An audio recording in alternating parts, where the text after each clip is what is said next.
This could be the biggest Zoom call I've ever been in. This is lots of people coming in here. This is exciting. Jason's a bit like Jackie Weaver, so be wary.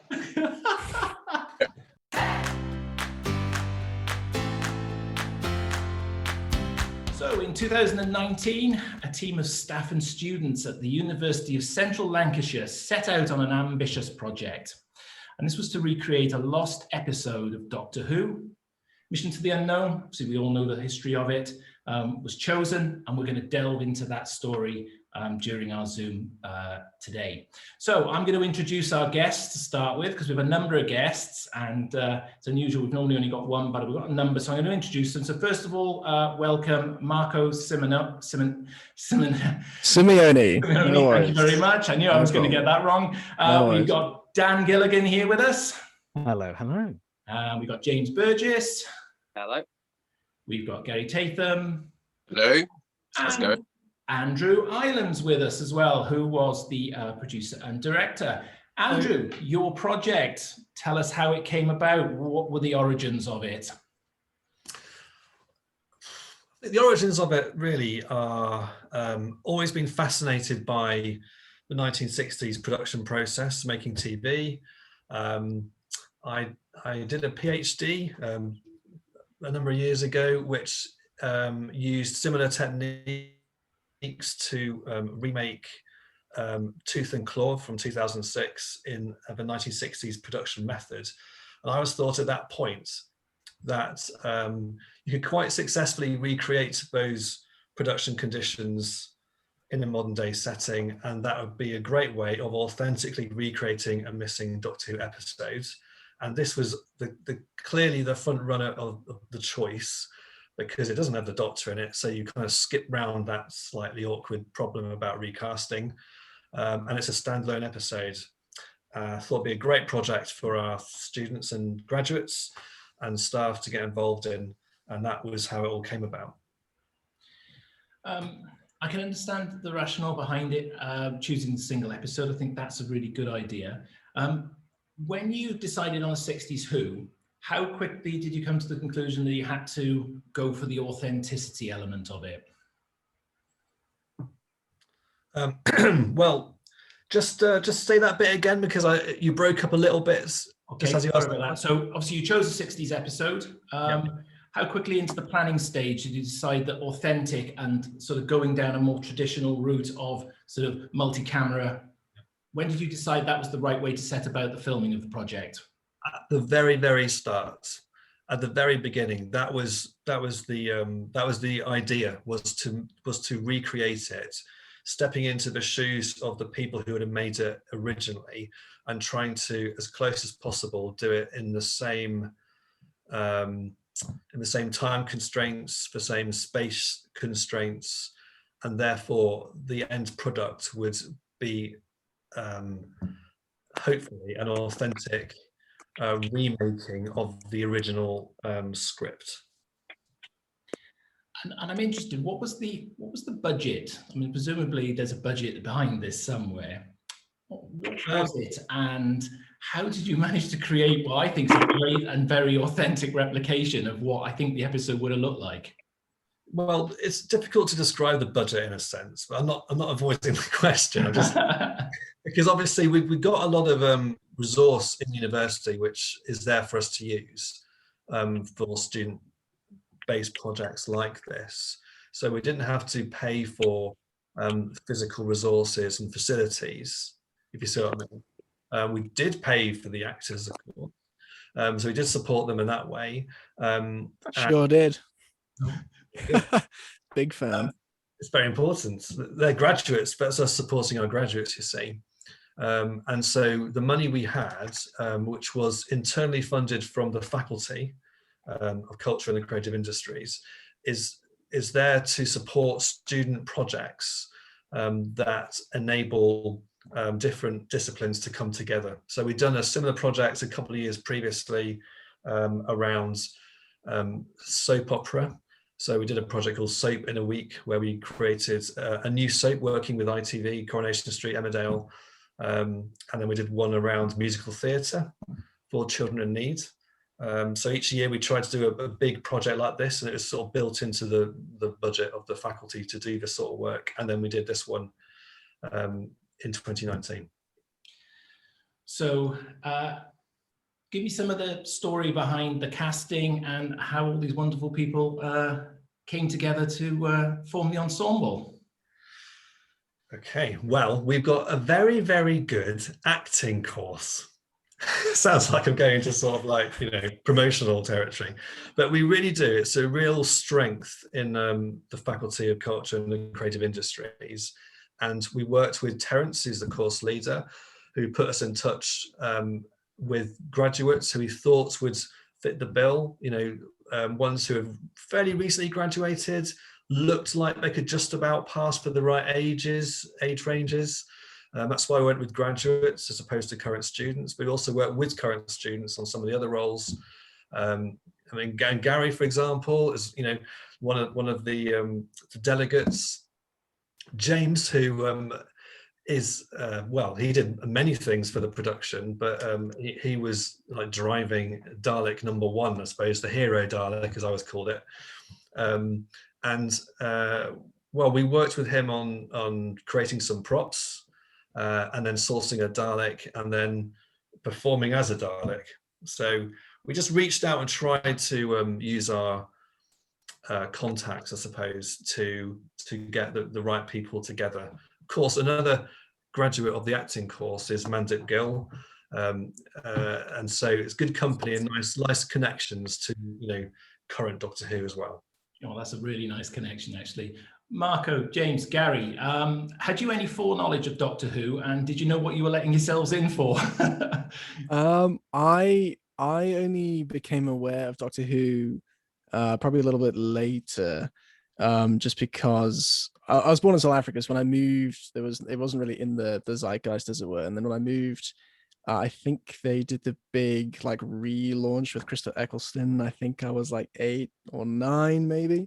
And I still remember that first episode was with the Dalek, unless I'm mistaken. I remember just being like scared out of my mind, but just thinking how cool it was. And I thought, this is amazing. And yeah, so I watched it then, and I watched it through to David Tennant and so on. And then I sort of not drifted away, but I just sort of, for me, it was just sort of, it was like quite a formative part of my childhood. I think it's a sort of very English experience. I think it's sort of quintessentially British. And then, of course, sort of getting contacted by Terence, as Andrew mentioned, and then working on the voices. And that's sort of how the audition process worked for me, at least, was trying to nail at least the intonation of the way that, the very particular way that they spoke back then on the TV. But no, I didn't really know. I mean, I couldn't have believed that I'd be meeting the likes of Nicholas Briggs or, D'Souza, Peter Purvis, and so on. It was just the project. I remember describing it at previous Fantom events. It just sort of snowballed. It just kept getting bigger and bigger, and it just. So luckily, it didn't hit me all at once. I think had it, I don't know. I mean, I still would have said yes, but I think it may have taken me slightly longer. But at the time, I was like, yes, absolutely, let's do it. And then having the opportunity now to, do events and Q&As and so on, it's been wonderful. And the fans are incredible, all lovely people, and they seem to really appreciate what Andrew and everyone set out to do. And I just think it's amazing. It was a wonderful experience. It was one of the real highlights, I think, of the year, and just 2 weeks of just having incredible amounts of fun. James, how about you? Regarding your question about Doctor Who, that as long as I can remember, I've been a Doctor Who fan. It's just I can't remember not being with it. I was about 3 years old when we watched An Unearthly Child on UK Gold. I don't remember it. Apparently, I liked it, and the rest is history. For me, it was a bit of a weird time window to get into it as a fan, because it was just before the relaunch of the series, so nobody in my school knew what Doctor Who was. I had one product enterprise talking Dalek, and nobody I couldn't really relate with anybody.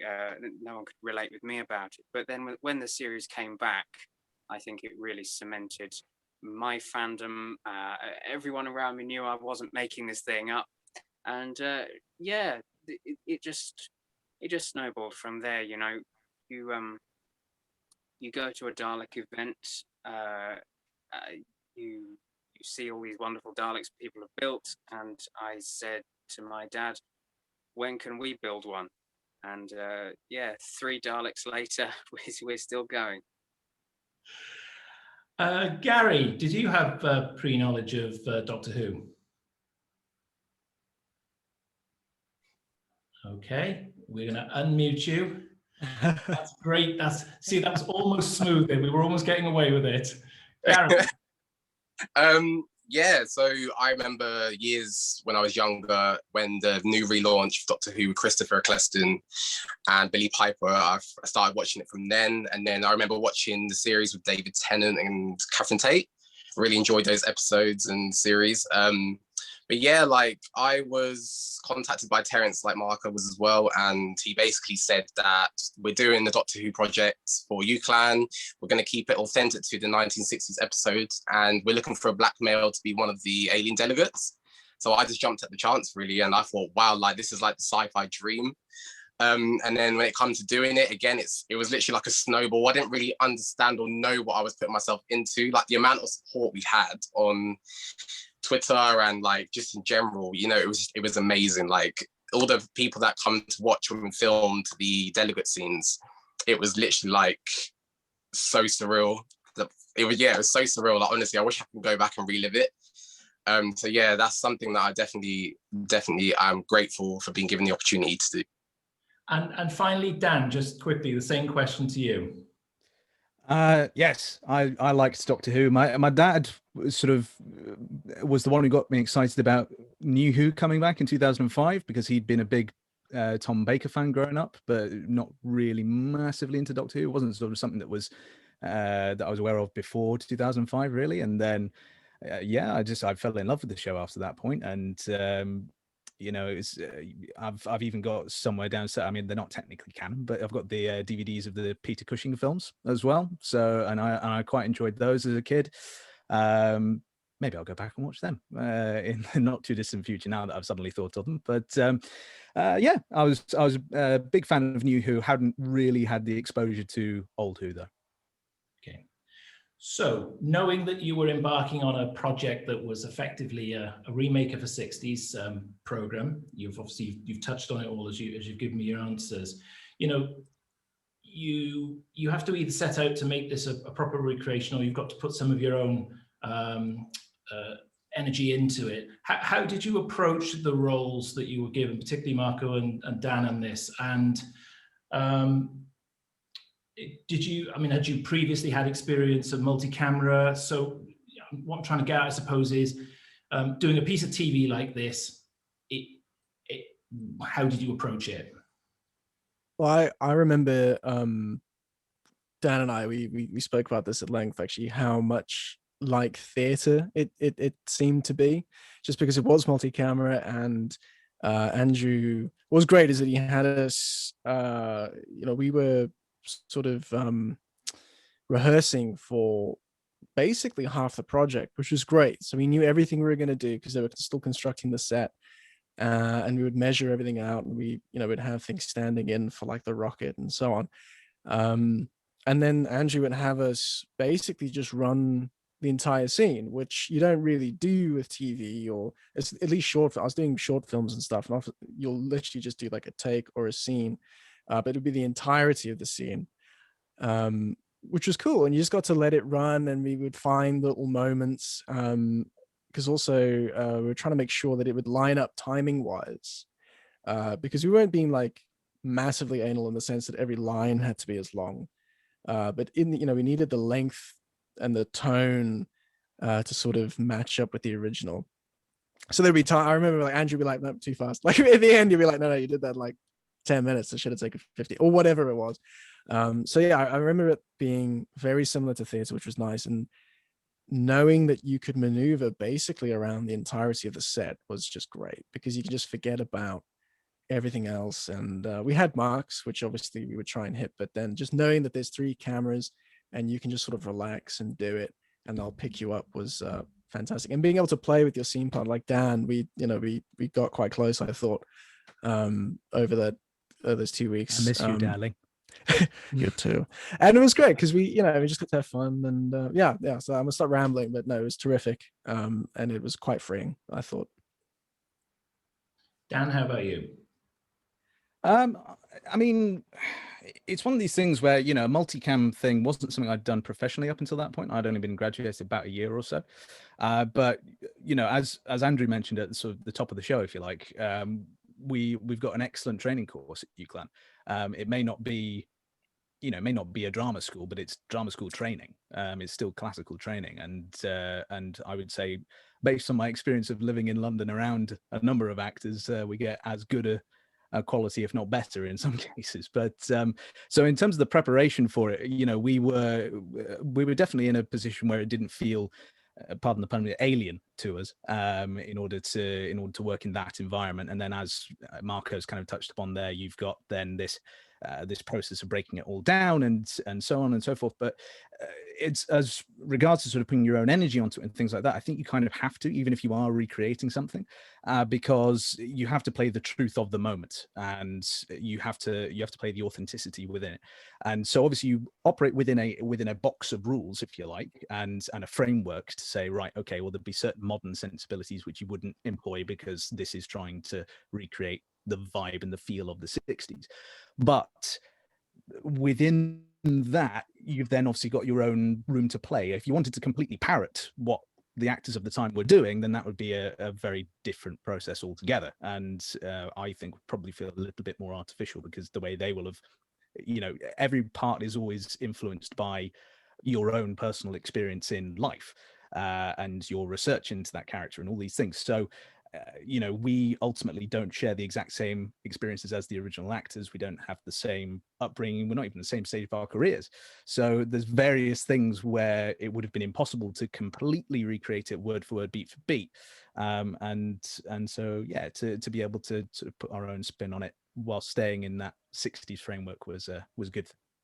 I think it was a good. So I just wanted to, I really like what you said there, Dan. I just wanted to sort of reiterate that and just say, yeah, absolutely. I remember, I can't remember the exact phrase, but what kind of got floated around is that it was it's not an out and out remake. It was almost like not a retelling, but yeah, it was a recreation. A recreation, not a remake. We are not trying to, because I think had we done it precisely, it would have been almost felt like a parody, I think. And that's not, it wasn't a joke. We weren't winking at the camera. We're trying to be sincere and authentic with it. And I think, and what was good is that, we have been trained in a modern setting. We have modern training, but luckily, Andrew was able to guide us towards sincerity. We were being sincere with the way, because the way you speak, it's very stilted. The way you move. I remember there's that thing where I have to punch Dan's character, and at first we just did this proper stage bah, and he was like, no, too violent. That's not what it is. It's just the sort of because it's just the idea of it, and I remember that sort of stuck out to me. It's yeah, it's got to be sincere and authentic to the time and the tone. And I think from what I've heard people say, I think we managed to get there, or at least close. No doubts at all. The authenticity comes through. The fact that you've recreated it, I think, on par with the 60s. It could fit in and be a replacement, in my opinion, humble opinion, I should say, for Mission to the Unknown. So I'm a big fan, so I'm gonna leave it there. Gary, you were in the delegate scene, one of the first scenes to be filmed. Yep. That's a tough gig because you're in an awful lot of costume there. There's so much costume. I was sweating the whole duration. Honestly, there were times I had to take that massive helmet off and just take a breather because it was so much. It was a lot. Yeah, definitely. But I definitely following off what Marco said. That whole sort of sticking to the 60s sort of vibe, but also keeping it fresh, keeping it quite contemporary as well. And I really liked that we were cast to do these roles, because I feel like we sort of gave that across to try and hit the audience of now. Basically, how would they sort of engage with this old piece of work? So how do we make it our own? And I really liked that. I think the multi-camera, I didn't really have much experience with that, but again, UCLan acting, phenomenal course, and we had a lot of training in screen acting. So I think when it comes to doing it, it wasn't too daunting. But yeah, I feel like with the delegate scenes, it felt quite ensemble. So it was a lot of togetherness. And I think we did all play off each other, and we did have a lot of creative freedom to play with. I think Andrew definitely directed us so well. He let us just sort of have fun pretending to be aliens, you know, have a bit of essence of us, which I really liked. Also, I liked, we listened to the original audio. So we tried to sort of sound like the original, but it wasn't like a massive thing. It was definitely quite fun to play with that. The alien delegate scene is a scene of mystery because, to be perfectly honest with you, I'm not sure we entirely know who they all are now, even to this day, I don't think. So, yeah. Andrew, they've had their say on how they felt it went. As the director, what did you think of the sort of the energy and the performance that the guys put in?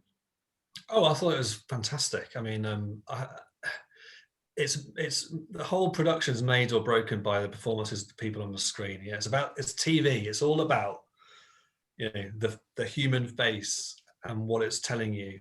And they were all excellent and very professional, and, you know, up for it, and, you know, high energy. And as Marco said, yeah, we kind of broke into two hubs. So Monday, Tuesday, Wednesday. Monday and Tuesday were rehearsals, and Wednesday, Thursday, Friday we were filming. So we could get the pace and the energy sort of right by blocking out the action and getting the speed of it right, and then translate it into the studio. And they all did it very well, I have to say. We're blessed by having such good performers, because they really brought it to life. So the staging, the sort of the sets, the props, obviously you had Daleks, they were a challenge. We'll come to them in a minute. The staging and the sort of scenery side of it, again, a bit of a challenge. Varga plants, for example. What would you say was the biggest challenge in recreating the episode in the way that you did from a visual perspective? Okay, well, I think there's a few. I'll try and pick. Okay, so I think the biggest challenge, probably in a simple sense, was the exterior of the space rocket, because it's big. It's a big old solid piece of scenery, and it had to be installed in a studio which is 2 floors up. So pieces had to be constructed so they could be brought up in the lift and then installed in the studio space. So that was a big logistical challenge. The Varga plants themselves took a lot of people a lot of time to make 2 complete Varga creatures. But again, we've got a very good fashion degree course, and those students and staff worked tirelessly on that. You know, sewing these little sort of nodules, and, you know, so they were works of art, those things. So yeah, that went really well. But the space rocket exterior was probably the most logistically challenging thing. And extremely authentic, I think, again, to the original setting of it. And it almost looked like you'd just taken a photograph almost. It was perfect, I think, in the way it was set. Daleks were probably a bit of a challenge. Obviously, it's not easy to get hold of Daleks. How did you come about the props? And James, I'm assuming you had a bit of a hand in that as well. What gave you that idea? Well, you know, I think you love your Daleks there, I think. Yeah, very much so. Well, who do you want to start with that? Because Andrew's probably got insight into. Well, no, go on first, and then perhaps come back to you, James. Okay. Yeah. Well, I mean, we put various feelers out to find people with Daleks. I guess in a way we were quite cautious about it all, because we have this agreement with the BBC and the Terror Nation Estate to do the project. But at that point, it was definitely very much like an internal project. And, you know, as soon as you kind of talk about it too much openly, you sort of lose control of some of that. So we were quite cautious about going out and putting feelers out to find people with Daleks. And it was quite difficult. I mean, we bought one and adapted it, which is the one that doesn't look quite like it should. We managed to find James, who had a brilliant Dalek that was really quite lightweight and easy to maneuver, and he had 2 different irises, which I'm sure he'll talk about. So you could have mean Dalek or bewildered Dalek, depending on how you wanted the Dalek to look. And we managed to find a couple of black Daleks, and one of which was, when it arrived, it wasn't really suitable. It wasn't quite the right shape. It wasn't quite authentic enough. It's funny how with a Dalek, the tiniest little thing, and immediately it just looks off. You all know what I mean about Daleks. And so the Dalek we did use in the end was one which we could operate effectively. The eyes could flash when you wanted them to, and you could rotate the eyepiece and so on. I know it didn't look quite accurate in terms of like the color scheme, but it was a black Dalek, and it was the best one we could find at the time. The other problem we had was Gallifrey 1 was happening just before and kind of over the top of the part of our production week, because it was sort of this time 2 years ago we were making it. That meant that a lot of Daleks, a lot of Dalek operators were out of the country.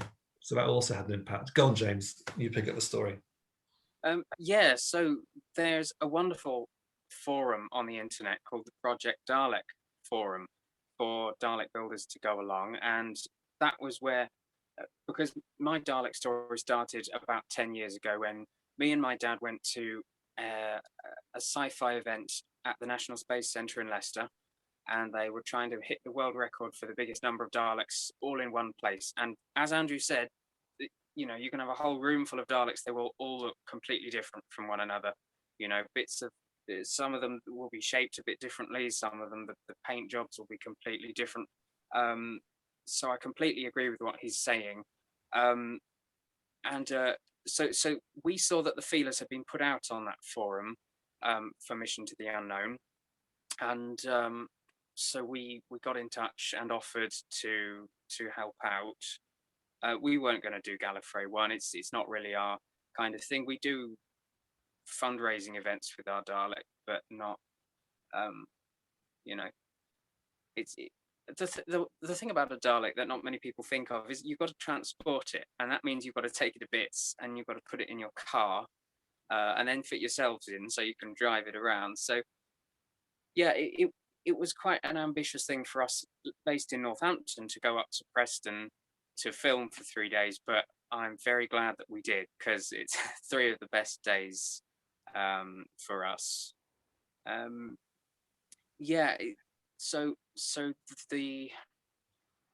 When we found out about this, we were curious. We didn't quite work out, we couldn't quite see how the student project angle and the BBC angle met in the middle, if that makes sense. And I think maybe a few other people thought the same thing, but we preemptively took off the bits of our Dalek we weren't so happy with from previous years, this was an opportunity to give it a once over, and we really didn't have any idea what to expect from it until we actually turned up on the day and walked in this fairly unassuming studio room, and suddenly you're in a room full of spaceships and evil plotting tables and things, and it was brilliant. Edward D'Souza was there, Peter Purvis was there, and yeah, it was, well, I mean, filming it live was certainly quite, they don't do it quite like that nowadays, as I understand, but I agree with what Marco said about it being a lot like theatre in a way. It's just like you sit there inside the Dalek, you move around, you flash the lights, and you keep going till they say cut, then you move on to the next scene. And kind of nicely, you get your Dalek involved in it as well, and you get to see it on screen whenever you watch the episode, so that's kind of a good thing.